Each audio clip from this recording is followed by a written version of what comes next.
All right. All right. We are live from Occupy City Hall. This mic's we've been having some like shortage or something like that in the mic.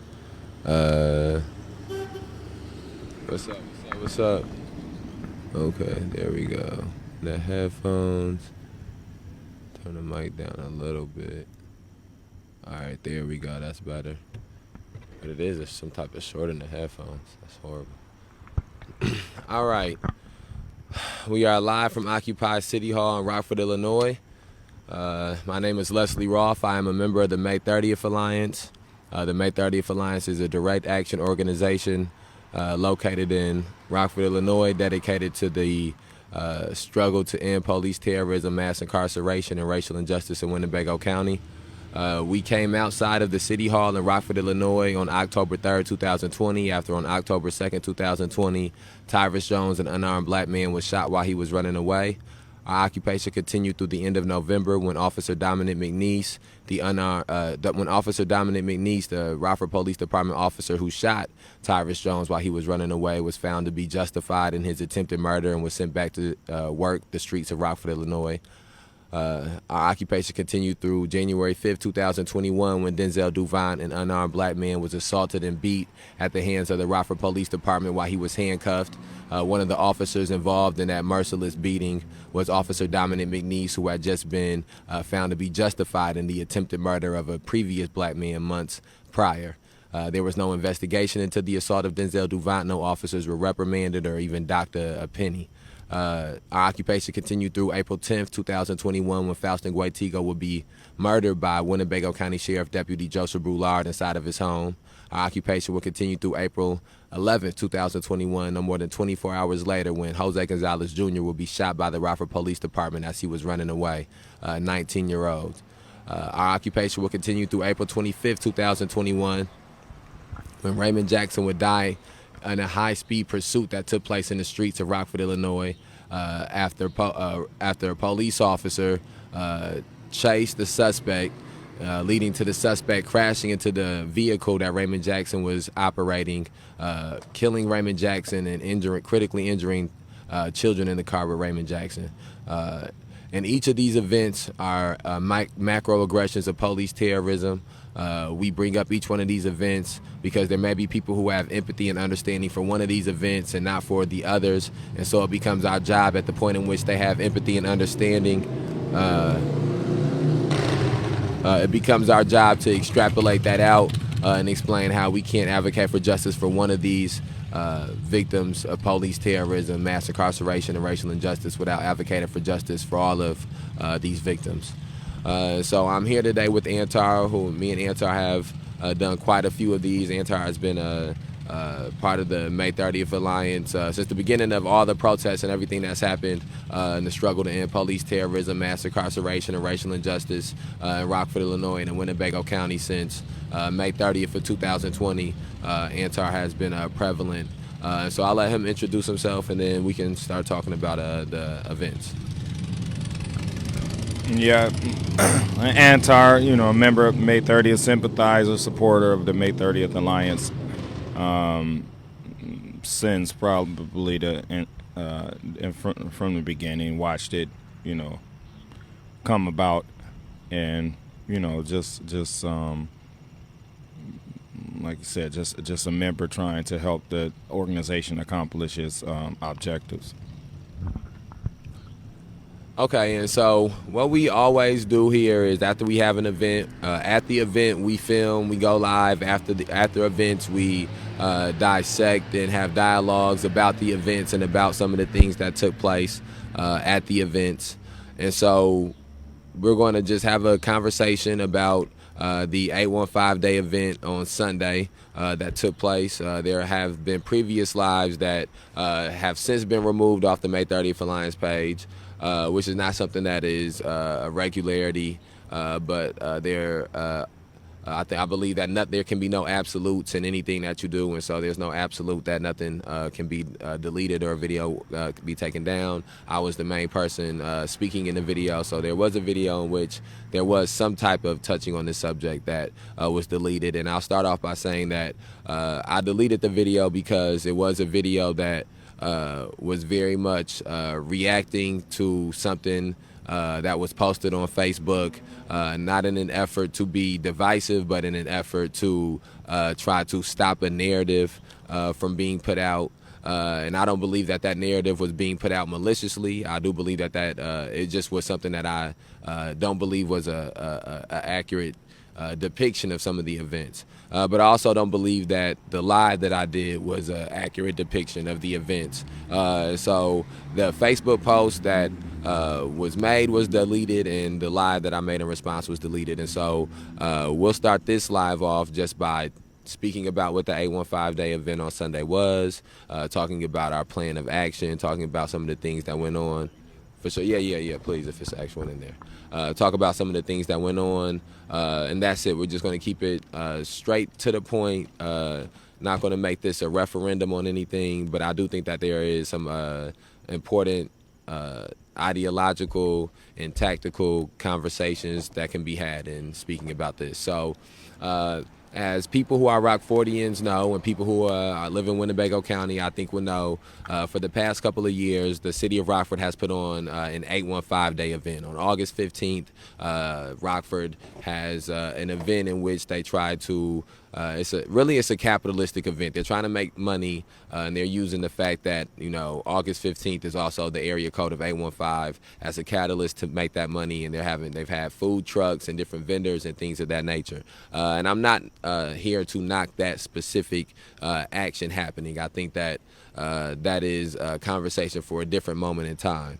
However, this year, based on the fact that the city of Rockford specifically has been integral in some of the things that have happened to protesters, have been integral in covering up for some of the police terrorism and mass incarceration actions that have taken place. We felt that it was important that at the 815 Day event, and this was spread out through a weekend on Friday, Saturday, and Sunday, that at these events that we were prevalent and we were bringing up the other parts of Rockford that were being swept underneath the rug.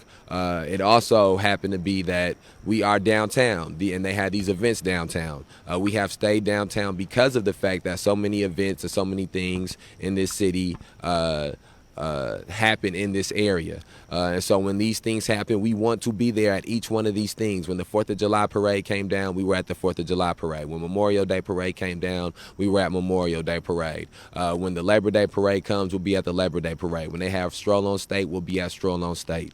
Because the people who primarily benefit off of these things are the political figures and the people who benefit off of the image of Rockford. And those are all people like Tom McNamara and Todd Cagnoni, and if you extrapolate it out to City Market, Kathy McDermott and Peter Provenzano, and all these different people who have colluded and conspired to repress the right of protesters, and then at the same time, again, to cover up for this police terrorism, mass incarceration, and racial injustice which takes place in the city.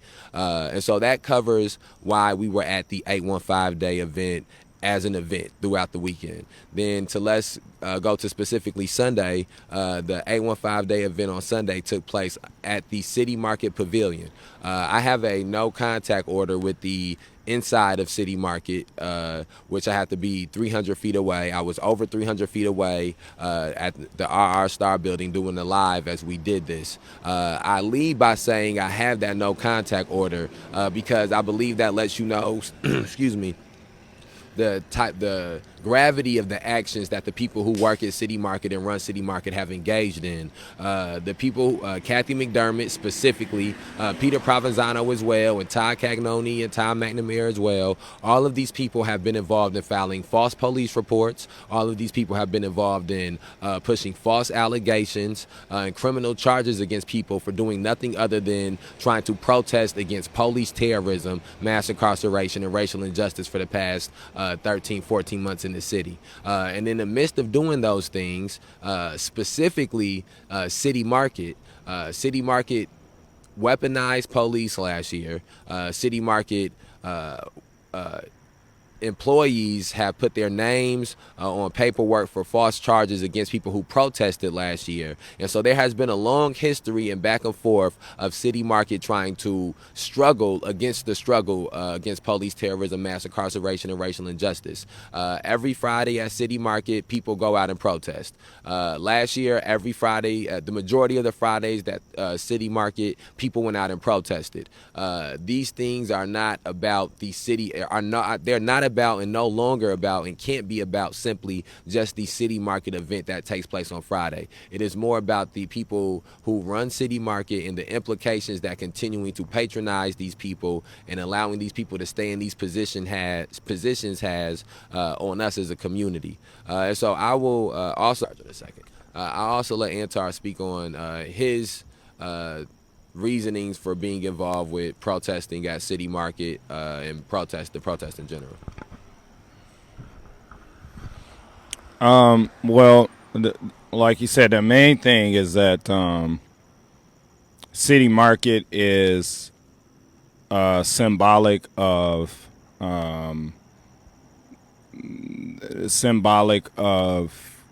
capital and business and community coming together to celebrate and things like that. And is a central thing, is a place with a large crowd. Actually, before this year, the crowd was not ever very diverse.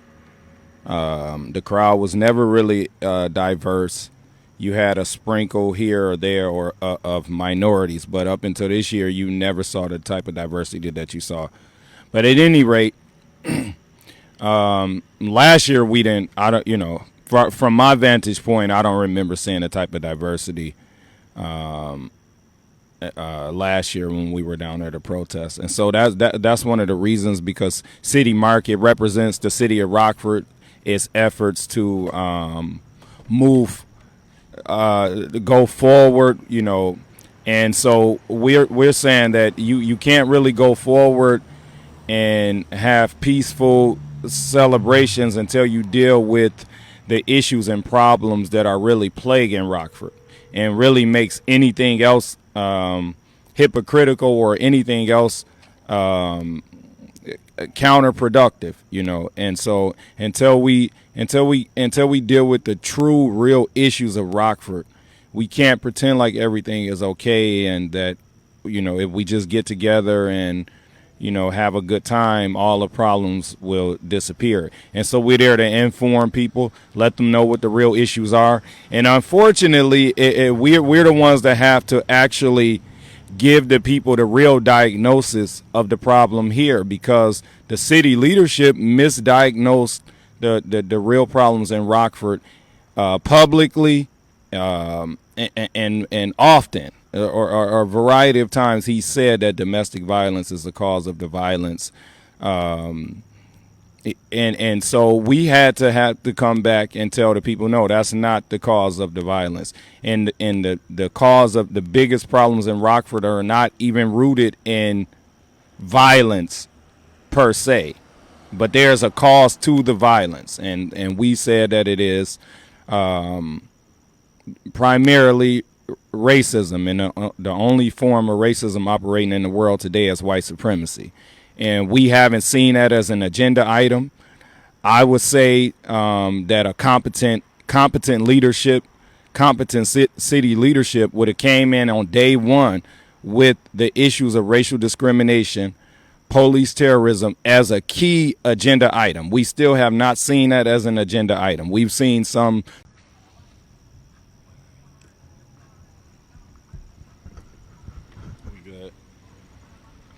Yeah, so that's I think I answered the question. Yeah. Okay, the live kicked us off. No, let it. Okay, there we go. Reconnected. Okay, we having some logistical issues here. Sorry about that. We gonna push through.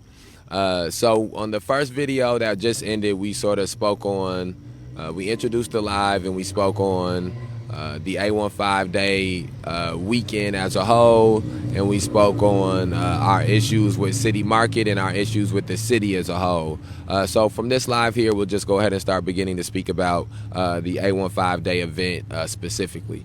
What I'll say is this: the first time that I seen that anything was happening and there was going to be an 815 day event at the City Market Pavilion, I did see that it was a Fred Van Vliet store that was going to be hosting the event, it seemed, or at least were one of the people that were participating in the event, and that they were going to have music, and that it was going to be primarily black vendors that were going to be participating in it. Again, the same thing that, and I think that part of the issue is that, unfortunately, we have not had enough people paying attention throughout the entirety of this, and that's not about anybody specific. That's just about issues as a whole. And unfortunately, I think that people don't realize that at City Market, they have rolled out this new thing of saying that they have 60% minority and women vendors out there. That has been done in an effort to try to counter the image that's being put out about the racism that they have exhibited over the last year. The same thing about some of the more ingratiating actions that they have had about people of color ever since what happened and what took place last summer. All of those actions and all of those things cannot be separated from the fact of the racism that they have engaged in throughout last summer, and that they even continue to engage in up to this point in this summer. I'm still fighting charges because of lies that Kathy McDermott, Todd Cagnoni, and people who are affiliated with City Market have put out. Ari, Terry, multiple people. And so when anybody has any event at City Market, at the City Market Pavilion, and whatever capability and whatever capacity we can, we are going to protest there. We are going to demonstrate there. The same way when any event that happens downtown in the city of Rockford that brings revenue to the city of Rockford in any manner, we're going to find a way to protest there and to demonstrate there and to bring these issues to the forefront there. There should not be anything that can go on. Anything that is entitled an 815 event must, at the point that we are in this struggle, be an event that has to contend with the issues of police terrorism, mass incarceration, and racial injustice. I would hope that we could get to a point that anytime anything happens here, there's a presence there that is bringing to the forefront this issue. So I say that to say that when I seen this picture, when I seen this event, I was not dissuaded from going and protest. Okay, I was not dissuaded from going and protesting at this event because it was minorities that were the vendors there, because I know the place that the minorities were going to was owned by racist white people, was operated by racist white people. I know that these racist white people have used this smoke and mirrors effect of having minorities there to try to counterbalance the image of racism that has come out. And I know that these racist white people who run City Market benefit off of everything that happens that has a City Market pavilion or City Market carrot next to it. And so when we went there to protest, and we planned to go there to protest, it was not about protesting the vendors. It was not about protesting the Fred Van Vliet or anybody's clothing vendor that was there, anybody, the DJ playing music there. It was about protesting the white people who own that area that this thing is happening at. It was about protesting the white people who own that building of City Market. It was about protesting the 815 that is responsible for the mass incarceration and the destruction of generations of black people. It was not about protesting anybody's business or protesting anything that anybody was selling there. Now, I will I guess I'll pass it to Antar, and what were some of your thoughts, and as you went to protest there, about I guess some of the complications of it being a white-owned business, a white-owned storefront, a place that we know is that it is white people who benefit off of. No matter what happens there, either they benefit off of it or they lose off of it, and then having black people who were the, I guess, primary vendors there. Okay, first, first question you asked me, actually, when 815 Day first began,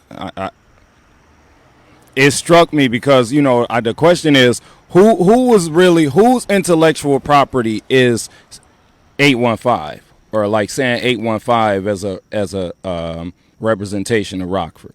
I'm willing to say that that's the people from the street, and primarily black people. Black people probably made that whole 815 from the 815, and just like jazz, hip hop, these things were co-opted, taken from us, and used against us. And that's one of the messages that we were putting across. You can be proud. It's so much talent. The vendors, any other time, like I said, it was plenty of vendors that had wonderful merchandise, the talent of our people. And we understand that people want to represent and get the people from Rockford or the 815 out there and promote the talent that's here. As a small town, it's always hard to do. And if we don't help each other, if we don't promote each other, then it makes it harder. However, we have to understand that when the city government co-ops that whole, is really a slang term. Now, most black youth get criminalized, terrorized, brutalized, psychologically damaged from when they come into the school with their original lingo, with their original talk. When their creative energy and creating dances, words, styles, they don't receive any credit for it. Not only do we not receive any credit for it as the authors of these many inventions and these many talents, our children, they get suspended for it. And I know I've been a substitute teacher in 205, and I've seen teachers and administrators chastise black youth or urban youth in general for bringing in their urban so-called slang. 815 was originally a slang term. That's even if you go to other cities, that's original. White government officials didn't, or any other government officials, they didn't come up with that term. So they co-opted it.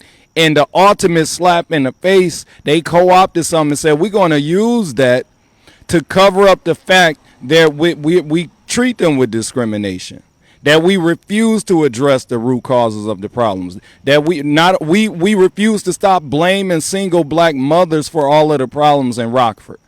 And I just don't understand for the life of me. I probably couldn't understand if I tried hard enough. Why black people act like 815 Day is Christmas. I saw some posts yesterday. People were acting like it was Christmas or the 4th of July. And this is what you have to understand. This whole 815 Day is not to the benefit of our community. Unless we section out and say, listen, we taking that back. We created it, we invented it, you took it and used it to glorify a city that has a federal judge said the school district has racism down to a science, and you haven't addressed that. If you come in as a mayor or as an alder person or as a city leader, even as a pastor, a mosque leader, a social service agency leader, a community center leader, and a federal judge says that your school system has racism down to a science. And as we said yesterday, you got a whole weekend of 815 Day. Which day did you use for education? Which day did you use for a symposium on how we're going to deal with racism and systematic racism in Rockford? Which day did they use to address the school system, the medical system, which is turning out to be almost like an apartheid medical system? And so that's the thing. 815 Day, first, we take it back. Like you said, if we want to represent all the talent, all the rappers, all the athletes, all the entrepreneurs, all of the great talented people that we want to represent in the 815, let's do it under our own terms. Let's do it because their intention is to whitewash, to cover up. And so that's why we from the beginning, I wanted to anything related to 815 Day.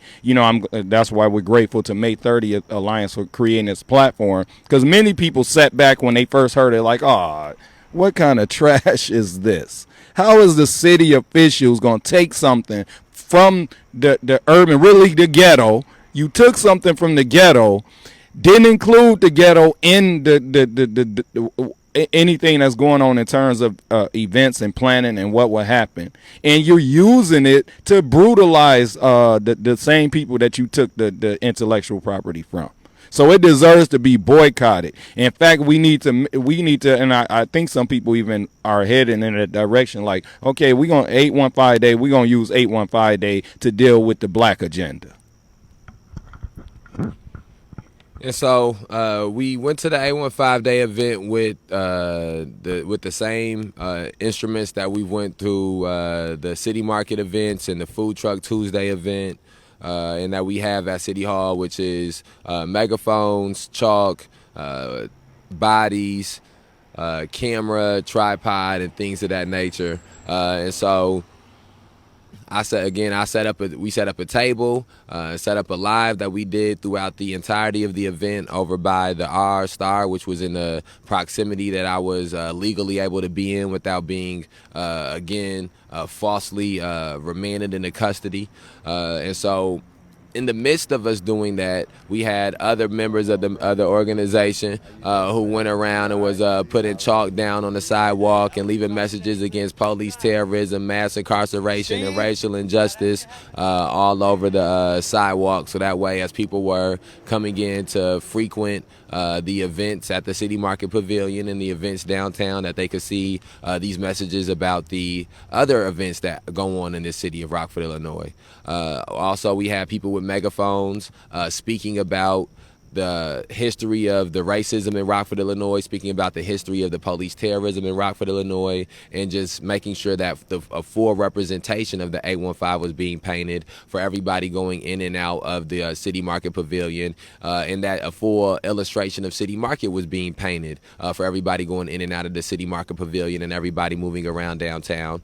There was a more black demographic than that has ever been at any of the city markets or any event that has been in this area. And so I thought that it was even more pertinent that with that demographic there, that we let those people know that they should never come back to the City Market Pavilion, that they should never come back and frequent City Market, that they should never give another dime or another moment of their time to City Market and the City Market Pavilion and anything that's at the City Market Pavilion until Kathy McDermott is removed from her position and Peter Provenzano is removed from his position, and City Market begins to make restoration to the victims of the City Market 2020 campaign and the City Market 2021 campaign. And I believe that still to this day, and I will continue to believe that no one should be patronizing these places, especially people of color, and then even within that, especially people of color, especially black people. Also, I felt that it was very important that black people that were out there were hearing that it was somebody who was giving voice to these things. There may have only been a small percentage of people that felt that way, but there was, I guarantee you, a percentage of people, and we can see that from reactions that people have and head nods and what's up, and people, I knew some of the people that went into those places. I had friends that went in that came and talked to me, and after we talked, they was like, damn, bro, I didn't know we wasn't supposed to go to this, and I ain't sit there and scold them like I was a pastor in a church or nothing like that, or tell them to throw their food away. I just told them, don't go to City Market, don't go to nothing else that nobody have down here. Fuck them, fuck this, fuck City Market, fuck this whole shit, but it's not a personal thing to the people having food there, the people that are selling clothes there. And for people to take it personal, it comes from a place of not understanding. And I think one of the things that, again, I'm learning and trying to get better as all of these things progress, but I have to make sure to not come from respond to people not understanding, but also not understanding myself, by not understanding why they don't understand. And I think that what I'm trying to do is get better at understanding that sometimes people just don't understand, no matter what the reasons for it is. And it is our job to never become tired of trying to help people to understand. So again, that's what this live is for. And I felt like that's what we were doing down there, is trying to help people understand. And so we went through from 2 to 6 the entire time that it was 12 to 6. We set up at we set up about 1, I think, and we was live for the majority of the time that we were there. The police 2 squad cars came out multiple times. One of the police officers came out and measured from the sidewalk up to where we were at, up to where I was at with the table, which I'm sure is something that they're going to try to use in court to get me remanded into custody.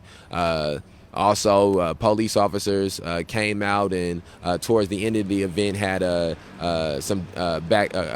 discussion with members of the May 30th Alliance, but there was not any type of heavy police activity or heavy police interaction, and I believe that is because it was an event in which the primary people going were black. I believe 100% if this was an event that was primarily white, that we were at in the capacity that we were at, that they wouldn't have sent 2 squad cars, they probably would have sent 6 or 8. But again, that just goes to show you that's everything that we do at this point is a demonstration. Even within what happened yesterday, there were multiple demonstrations of the issues that exist within the city. You can go back and watch the lives, and in the lives, I go through a history of what happened in City Market on one of the first lives to make sure that if anybody was tuning in and didn't know why this was happening, they could have history of City Market. And then again, I'll speak from my vantage point of the event, and then I'll let Antar go and speak, from his vantage point of the event.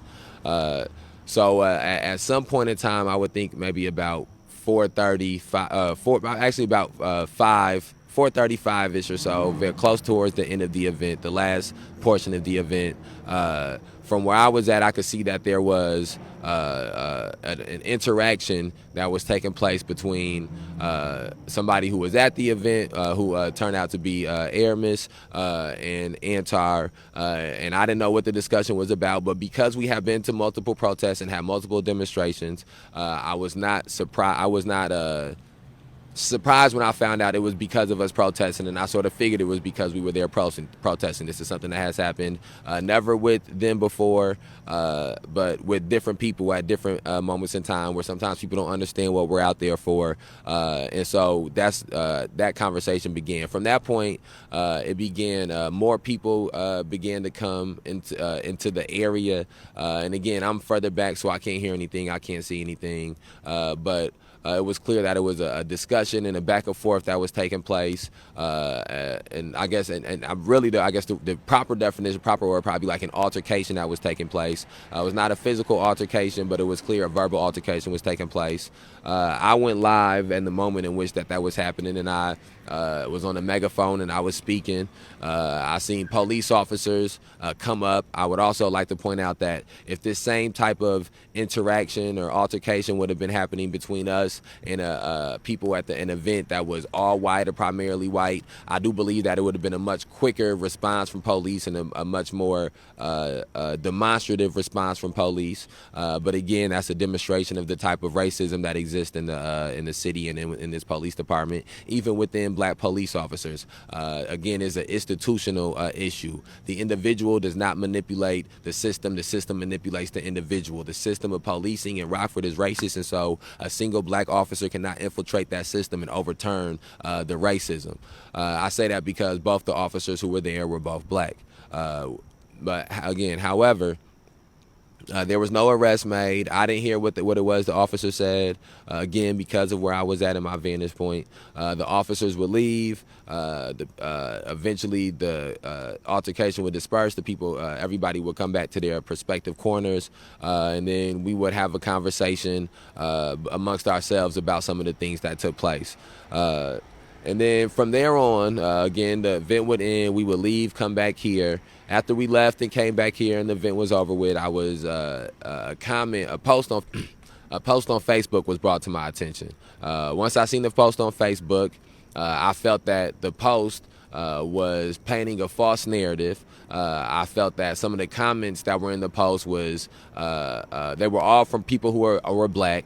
It was all from people who, based on their comments, did not seem to understand what we were out there for and understand the issue.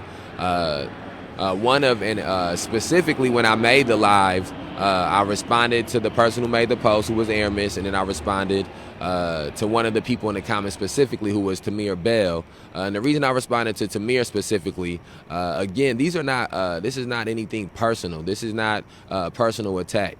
But Tamir Bell was at the city market protest that took place last year. He was there taking pictures and filming, and anytime I could, I tried to look out for Tamir. I'm not actually acting like I did some type of heroic deed or anything like that, but it is to make sure that people know I have no issue with this young man. When we were at this protest last year, a white man assaulted Tamir. And when he assaulted him, everybody who was there protesting, the same people who would be at City Market protesting this event that he would talk about, do anything for attention, they all came to his aid. They all came to try to protect him. They all came to try to have the white man who had just assaulted him, the people who believed in it, try to have him arrested or try to have him properly dealt with. The police officers, the Rockford Police Department officers who he has going on to take photos with and do videos with, and even though it may not be those specific officers, the same institution, these officers escorted the man that assaulted Tamir, who at the time was a minor, escorted him to his car and let him leave. That man was never brought up on charges. Nothing ever happened to that man. I'm sure that the police painted some pretty picture or some narrative to him and his family, and that's neither here nor there. It's not what happened from that point. I don't know, and it's not my business. But what I do know is that in that moment, all of the things that we were out there for were brought to the forefront, and his very existence and being there as a young black man became a demonstration for that. And I think that sometimes we have to remind different people, sometimes we have to remind the community that we are a community. And sometimes it's not until you are treated as a community instead of an individual, you are treated like a collective instead of an individual, that you understand that.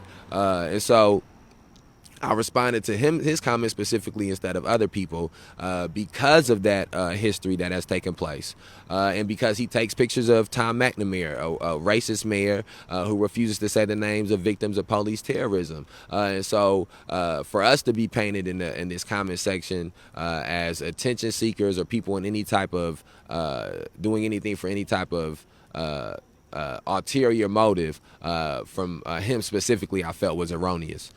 So I made a Facebook Live in which I addressed that post and the comments. There were the emotion that I had in the live could have been tempered. The way I delivered the message definitely could have been delivered better.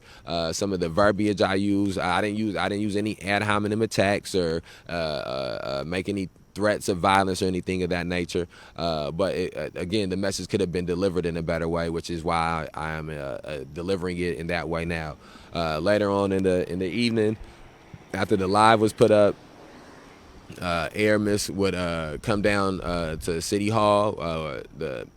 Him and a member of the mate, we would have a conversation. Multiple people would have a conversation with him, and I won't go into the specifics of the conversation. But again, in the conversation, the main thing that I stressed was that no matter what happens at the City Market Pavilion, we will protest it. No matter what happens at the City Market Pavilion, we will demonstrate it. No matter what happens at the at City Market on Fridays, no matter who's there, if they make it 100% minority-owned business, if they go and get all of my aunties and my uncles to be the ones cooking the food and selling the shirts, we will protest it. People will protest it. If my cousin have a wedding down there at the pavilion and it's in my power, I will protest it. It is nothing that can go on in that area that we will not protest or demonstrate if it is in our power and capacity to protest and demonstrate there. So that was what I stressed in the conversation that I had. And so for me, that all of that ties up and wraps up the event in itself and the things that happened in the event. I don't think that, again, this for me is not about trying to at this moment diagnose the black community or diagnose disagreements with the black community or anything of that nature, or to try to attack anybody personally or try to shift the narrative or shape a narrative. This is strictly only to do what we have done historically for every event, and that is talk about the event afterward and the things that happened in the event. So that way, if it is people who want to know our perspective on how things happened, they can come and get that. And so from there, I'll pass it to Antar, who had a different vantage point from me and a different perspective than I had. Okay, just a skeleton sort of overview of what really happened. And you asked me what I don't know if I answered in particular why yeah, I think I did. But we were basically, or I was on the megaphone for the most part. Leslie stayed within the distance that he was supposed to be from it, but he still managed, I believe, to be able to get the megaphone to reach some of the people. And so, on the megaphone, I don't know if it was something that was said on the megaphone that sort of blindsided some people. I think that a larger conversation that we either will get to a little bit in this live or in another live is why there's a misunderstanding about why we would protest something in which minority businesses are making money or marketing themselves. This is not just a local conversation. This is a national conversation. And so when I was on the megaphone, that's what I stressed, that we can no longer teach the younger generation that having a business in America, being an entrepreneur in America, really anywhere, but in particular in America, having a check in a bag in America is going to alleviate the problems. That's one of the biggest disconnects, because a lot of people have been led to believe it. You see it on the national media. I see commercials where major U.S. corporations are pushing a whole black business agenda. And I want to really dive into this. I probably need to take some notes and some sources. Maybe we can go into this later on how the counterinsurgency against the George Floyd uprising took place and the different tactics that were used to suppress the people, to suppress that energy, or the whole narrative that it was Antifa or whites that hijacked the uprising from the more moderate blacks that only wanted to take the census, start a black business, donate to a HBCU, basically operate within this system. And I think that's what we're coming to. We have two different objectives here. And and to the point of the young brother, I don't know if he's still a minor. I'm gonna treat him like a minor. I know his father. So, but I will say that this is an example of older people, older generations misleading the youth, and the youth, we need to understand and come to the place where we understand that black people being successful in business in America is not new. We've done that before. We've in the 70s, for if I go back to within my lifespan, really, the 70s was a time where being black and afros and black power, all of that was popular. But like I've said before, that was only surface. It was only surface. The way we know that it was only surface and it didn't address the real issues is because in the 80s, we left afros. We left dashikis. We left black power, and we went to jerry curls. We start, the crack epidemic was able to take our community by storm. If we had a really, if we had a really tapped into what the black power movement a little deeper, we probably could have withstand what happened in the 80s. And so now we're telling people that don't allow the younger generation or the young people or any other person to believe that we're going to be able to buy our way out of this. We can't shop our way out of this. We can't vend our way out of this. And that goes to, as we the value system that's being presented to young people. It's unfortunate that this community, the elders in this community, would cause a young brother to think it's okay to be taking pictures and videos, sharing it with the police. That's not okay, and you reward him for that. If he ends up like the William O'Neill from Black Panther, y'all are responsible for it. The award committee from Juneteenth or whatever that is promoting this young man and allowing him to believe that struggling for justice and equality is not the priority, but carving out a career for yourself is a priority, and that's something that you should reward someone on Freedom Day. That's we don't have the same objectives. We're no longer saying that we want to teach our young people to get around the system, to go for a long time. And there's a lot of people, and I understand that, you love your children, you love your relatives, you love your students, the younger generation. We teach them how to go around racism, how to go above it, how to go under, how to go through it, how to navigate it, how to jump over it, how to twist. But what we're saying now is we must destroy this racist system. Anything short of that is not good enough. And so, and that's where the value system clash is coming. That's why so many people were looking in shock when they heard some of the things coming over the megaphone. When I was telling people, listen, the blood of the young youth that's dying in the streets of Rockford is on our hands. Now, I'm not going to say black people are the root cause of the violence or the racism, because they're not. It is not. Black people aren't the root cause. But there is a portion of the black community that's selling the black community out and giving misinformation to people, giving misinformation to business owners, not letting them know the full story of the city market protests, getting them involved in city market, knowing that Leslie is banned from city market.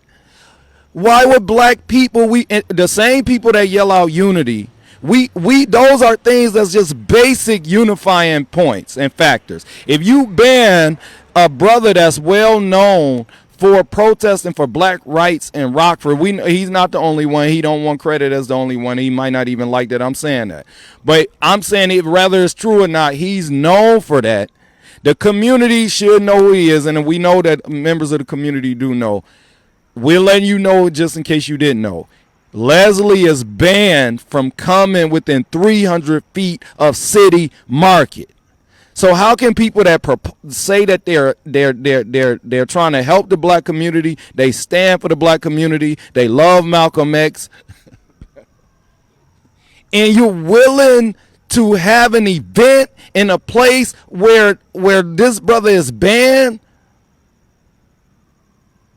Those are the type of things that we have to stop doing.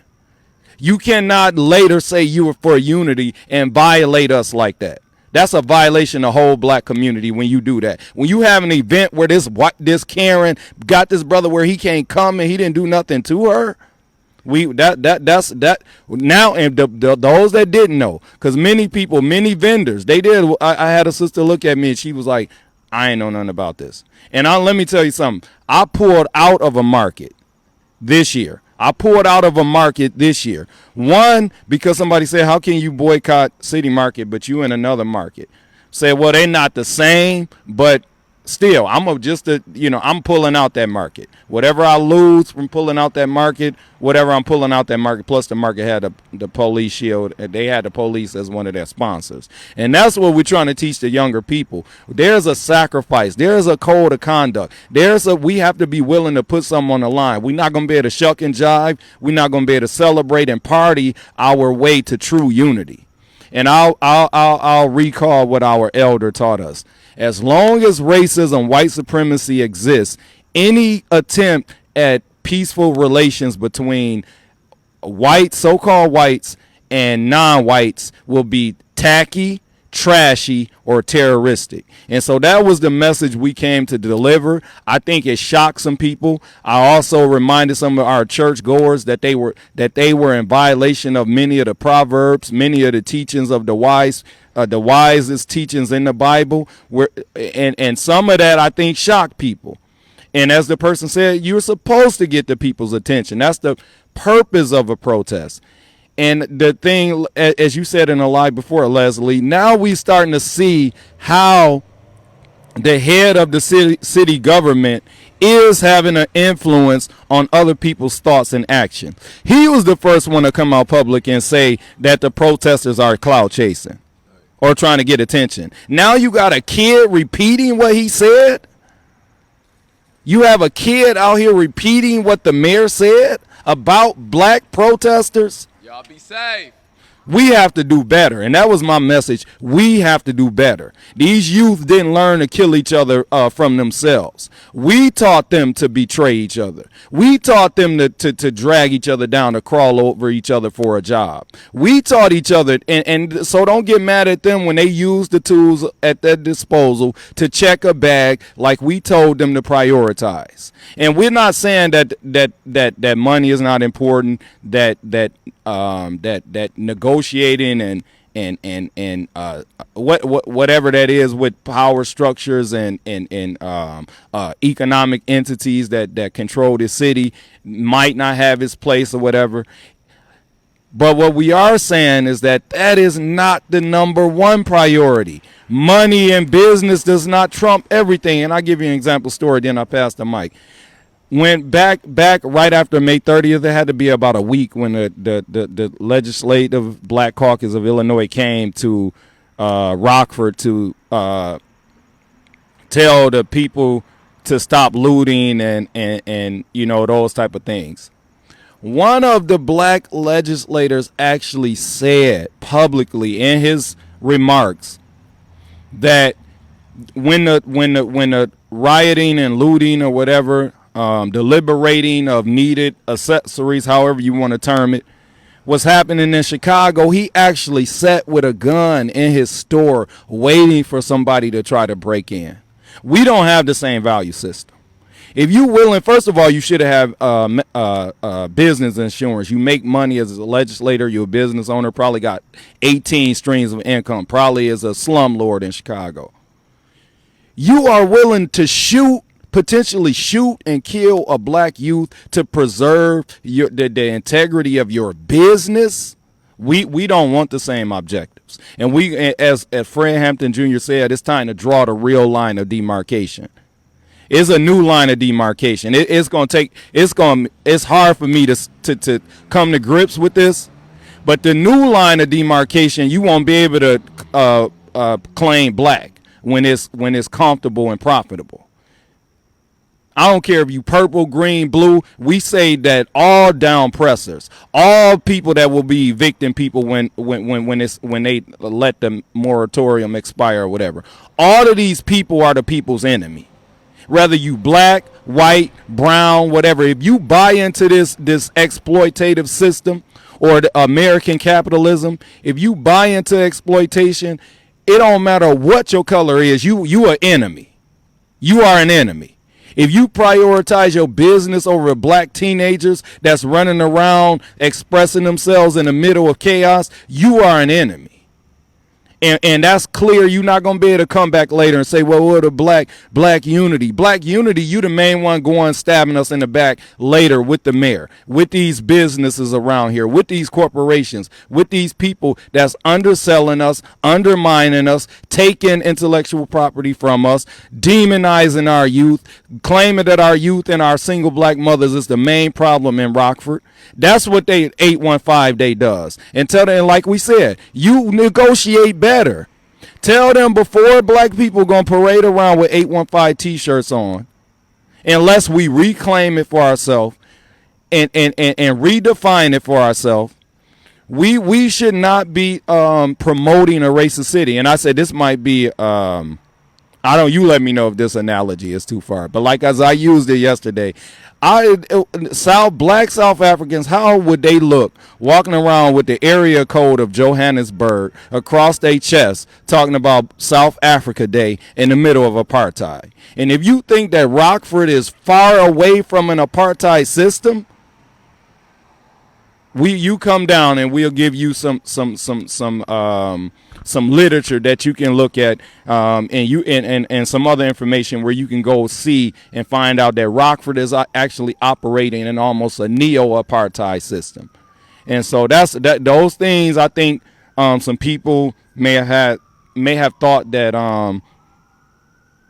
I was blaming the victim, and to a certain degree I did make that mistake a little bit. I did not want the people down there to think that I believe that the people that was down there are the problem, because our problem is deeper than that. But it's also becoming a fact that some black people are not redeemable.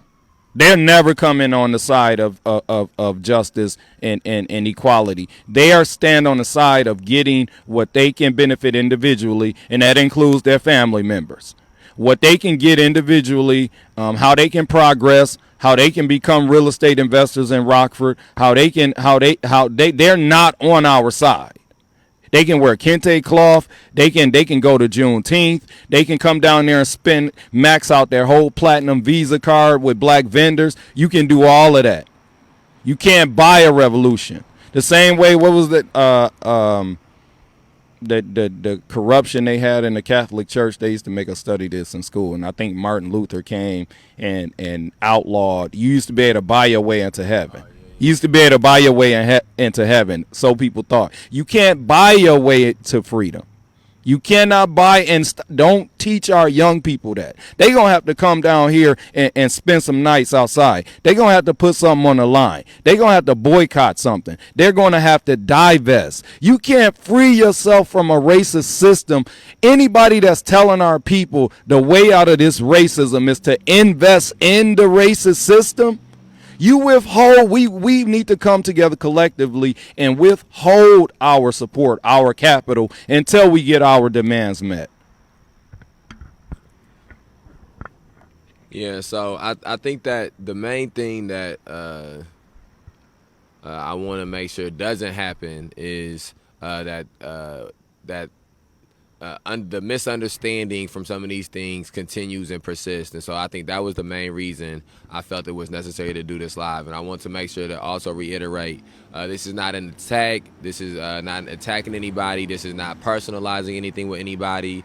No ideological or hypothetical statement is about any individual person or is singling out any individual person. When I use people's names was the only time when I was talking about those people specifically. In those times, I only stated facts of what happened. I did not state any opinion about of their actions or any of my differences in ideology. And that is because I want to make sure that people do come here and listen and don't come from this feeling as if somebody's being attacked or come from this feeling as if they have to pick some sort of sides. Because again, there are deeper philosophical conversations to have and deeper ideological conversations to have from this. And as we always do, we will have those, and it's plenty of things that we can talk about separately from some of these events. But I don't want that to be mixed up with what happened at the events and why they happened and why we were there and what was going on when we were there.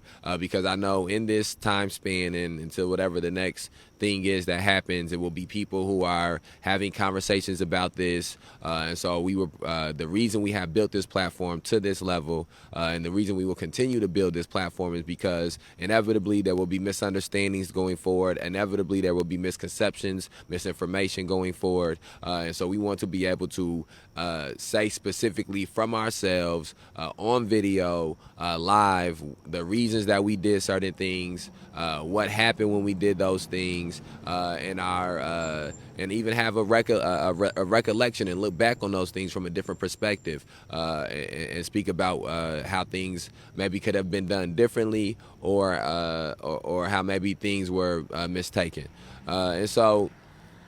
I think I'll just have some closing notes, then I'll pass it to Antar for some closing notes, and then we'll end it. Again, I want people to share this live. I'll make a YouTube and combine both of these lives together into one video and post it. Make clips. I'm trying to get better with getting these clips together. I think this will be a very good one to have clips from. So we'll have clips. Not for clickbait purposes, but so that people who don't have the wherewithal to go through the entire video can click on the specific video or specific portion of the video that they want to be informed about. But again, our issue is not with any of the black vendors there. Our issue is not with any of the black people who went there to partake in the event. Our issue is not with even any of the black people who went to the event on Saturday, or with black people going to City Market. Any of these things. I don't want to. We are too early in this to be in a place where we are saying that our issue is with this specific black person. But at the same time, we have to call out certain things when they happen and have a conversation about them. We have to maintain our integrity on not being moved by putting black faces on white power structures, or by giving tokenism instead of giving equity and equality.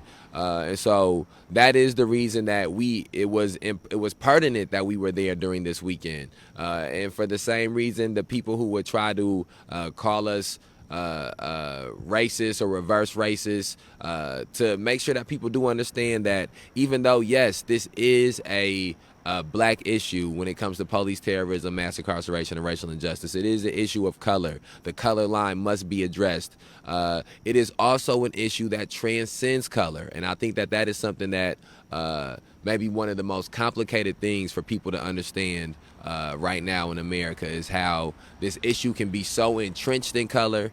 But the fact that it is so deeply entrenched in color in a country that since the beginning of it has never been one color, it also makes it so that it is bigger than color.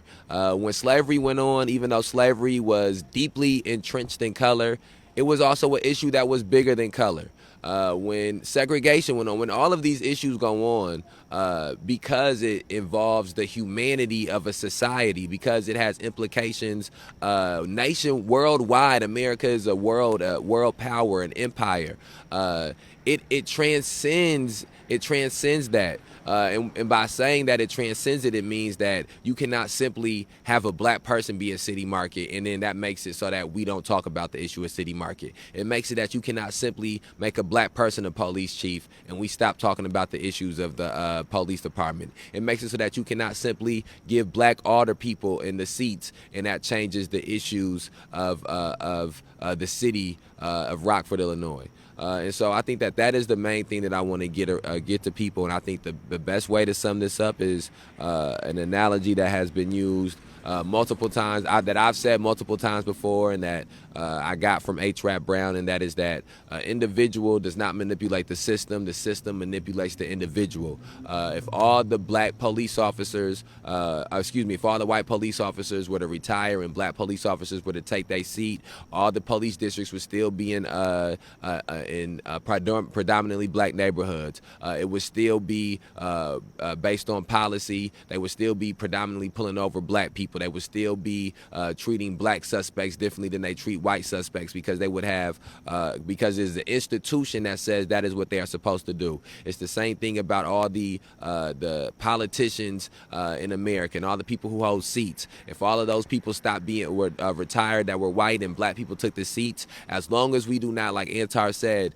destroy racism and destroy the system and build a new one, those people will take those seats, and they will have to continue to drop bombs in foreign countries. They will have to continue American imperialism in foreign countries because they will have to continue poverty in areas. They will have to continue discrimination because the system that they will be employed by demands those things.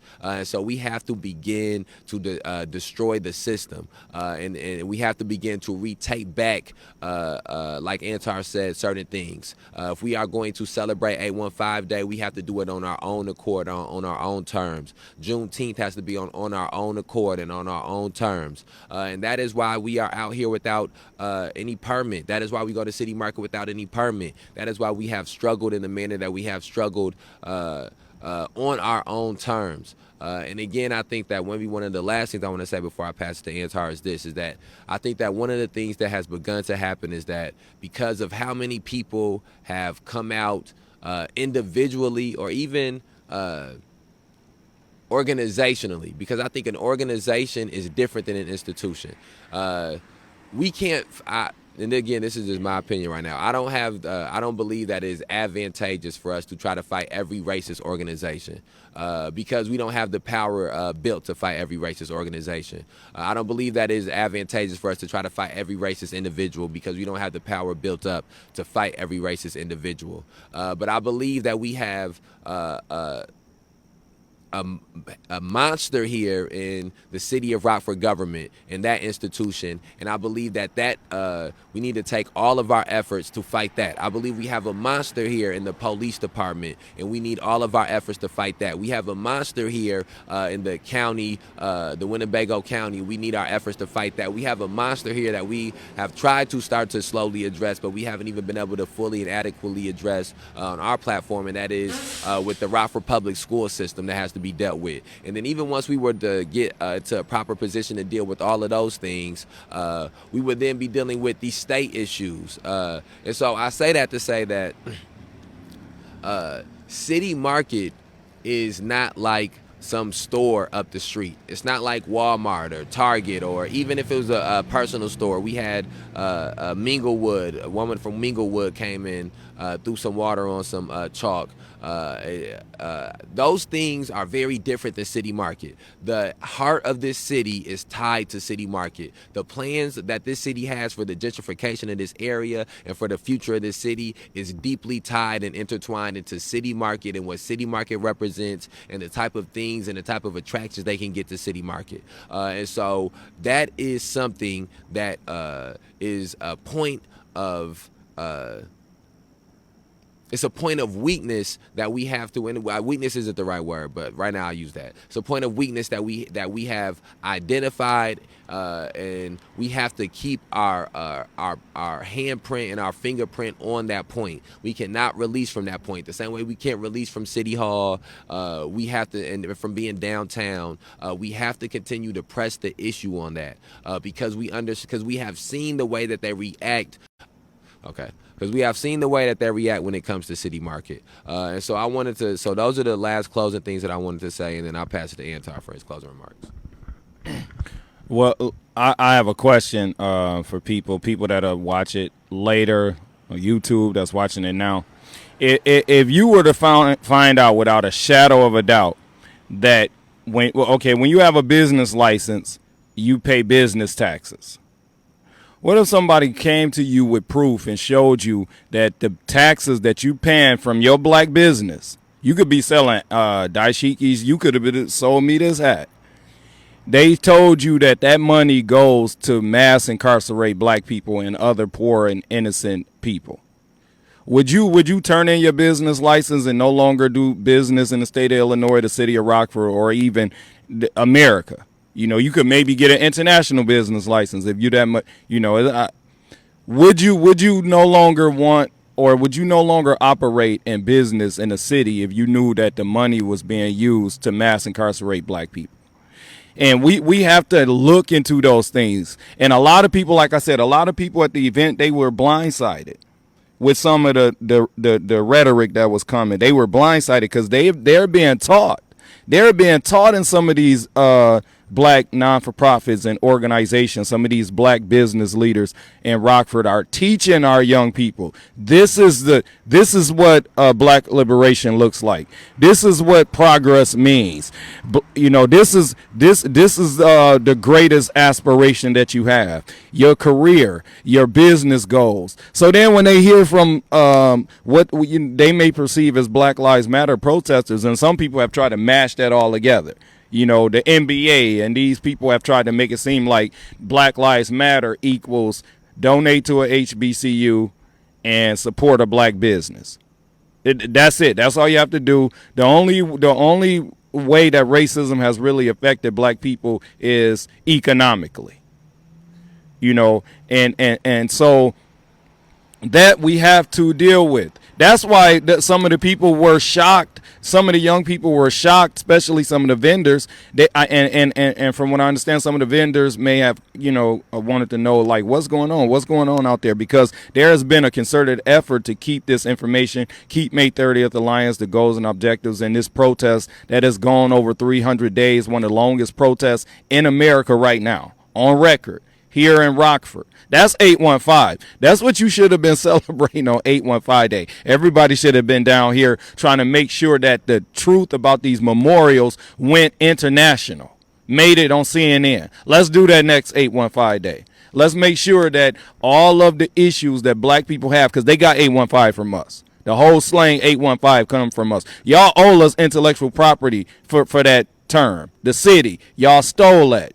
The same way jazz was stolen hip hop, y'all stole the slang 815 from black people. And so you do something for black people on 815, and an event is not enough. That's not enough. And that's the message that I had with people that wanted to know, first of all, I didn't know it was a so-called black event. I knew it was 815 Day, and anything with 815 Day and City Market is a target.